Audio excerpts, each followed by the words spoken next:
All right, y'all. Let's look at the idea of a nest egg.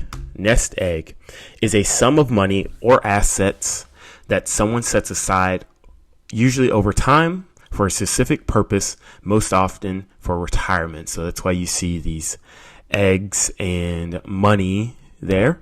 So a lot of people in the United States start saving a portion of their salary in a retirement account, such as a 401k or IRA, individual retirement account, and that contributes to their nest egg.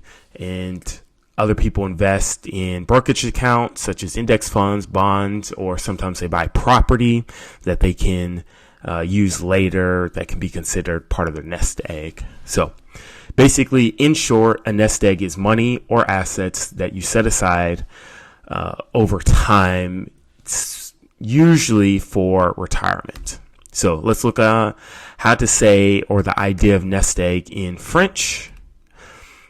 Some people may just use savings. So économie is just literally savings. And then pécule. I saw this word online that some folks in at least continental France or metropolitan French use, pécule.